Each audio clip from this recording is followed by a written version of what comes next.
নমস্কার বন্ধুরা, আশা করছি তোমরা সবাই অনেক ভালো আছো।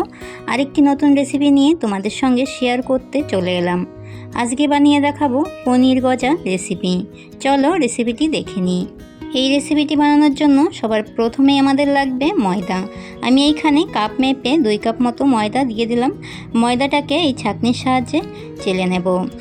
তোমরা যারা নতুন বন্ধুরা আমার চ্যানেলে প্রথমবার আমার ভিডিওটি দেখছো, আমার চ্যানেলটিকে সাবস্ক্রাইব করে দিয়ে পাশে থাকা বেল আইকনটি অল করে রাখার অনুরোধ রইল, যাতে আমার নিত্য নতুন রেসিপিগুলো তোমরাই প্রথমে দেখতে পাও। ময়দাটা ভালো করে চেলে নিয়ে প্রথমে দিয়ে দিলাম সামান্য লবণ, তারপরে দিয়ে দিচ্ছি 1 চামচ মতো ঘি। এখানে যেই বেকিং পাউডারটা তোমাদেরকে দেখালাম, সেই বেকিং পাউডারটা আমি সামান্য ব্যবহার করেছি।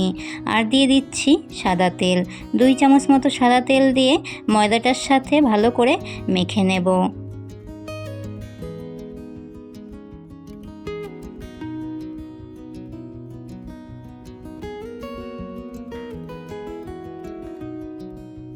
ময়দাটাকে খুব ভালোভাবে 2 মিনিট মতো মেখে নিয়েছি।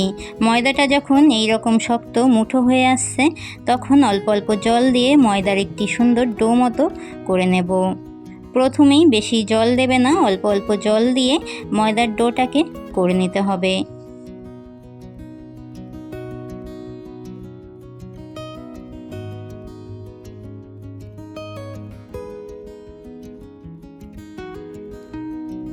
ময়দাটাকে খুব ভালোভাবে মেখে নিয়েছি, আর ডোটাকে বেশি শক্ত কিংবা বেশি নরম করিনি।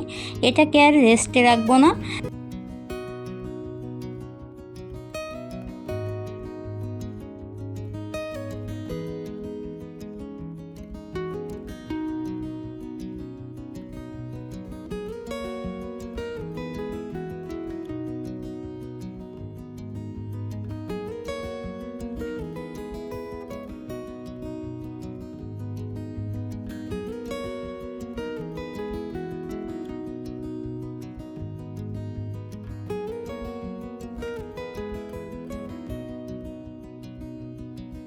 ময়দার ডোটাকে বেলে ঠিক এই রকম চৌকো একটা শেপ দিয়ে দিয়েছি। আর দেখো মোটাটা আমি কতটা রেখেছি।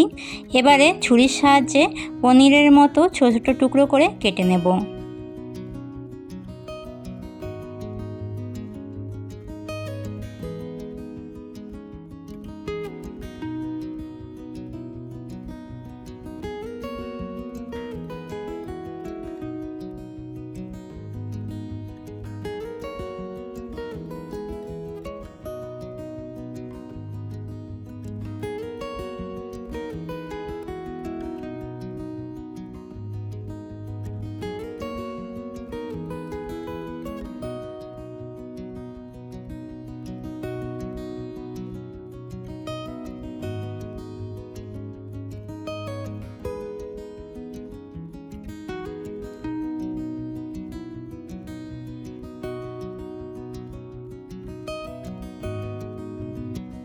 এবারে পনির শেপ দেওয়া এই গজাগুলোকে ভেজে নেব। গজাগুলো ভাজার জন্য এখানে সাদা তেলের ব্যবহার করছি। তেলটাকে প্রথমে ভালো করে গরম করে নিয়ে একটু দেখে নেব। আমি এখানে একটুখানি ময়দার ডো দিয়ে দেখে নিচ্ছি। ময়দার ডোটা যখন উপরে এইভাবে ভেসে উঠবে, তখনই বুঝতে হবে গজাগুলো ভাজার জন্য তেলটা রেডি। গ্যাসের আঁচটাকে মিডিয়াম ফ্লেমে রেখে গজাগুলোকে এইভাবে ভেজে নেব।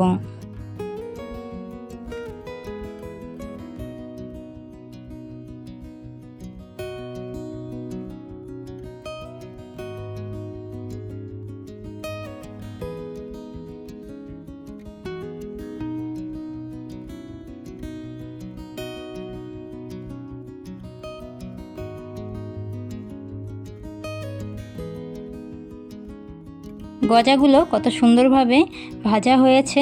ঠিক এই রকম একটা ব্রাউন কালার যখন চলে আসবে, তখনই গজাগুলোকে তুলে নেব। বাকি গজাগুলোকেও আমি সেম একইভাবে ভেজে নেব।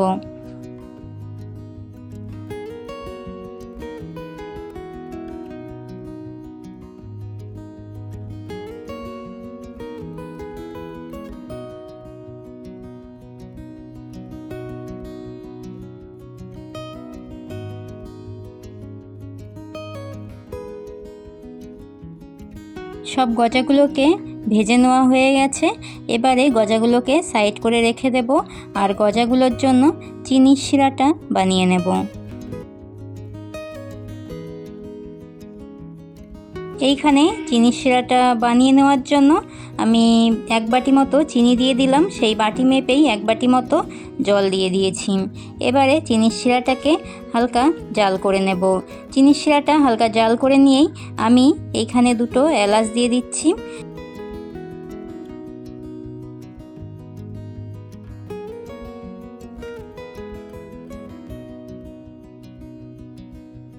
চিনির শিরাটাকে আমি এখানে 2 মিনিট মতো জাল করে নিয়েছি। শিরাটার মধ্যে হালকা চিটচিটে ভাব চলে এসেছে। সেই সময় আমি এখানে একটুখানি লেবুর রস ব্যবহার করছি। এইখানে এই চিনির শিরাটাকে আমি একটু অন্যরকমভাবেই জাল করে নেব। চিনির শিরাটাকে কোনো রকম দানা ভাব আনলে চলবে না। চিনির শিরাটাকে খুব ভালোভাবেই মোটা করে জাল করে নিয়েছি। সেই মুহূর্তে দিয়ে দিলাম আগে থেকে ভেজে রাখা গজাগুলো দিয়ে আরও 2 মিনিট মতো জাল করে নিয়েছি। এইভাবে এই গজাগুলো খেতে দারুণ লাগে। ওপরটা একদম কাচের মতো শক্ত হয়ে থাকে আর ভেতরটা ততটাই খাস্তা।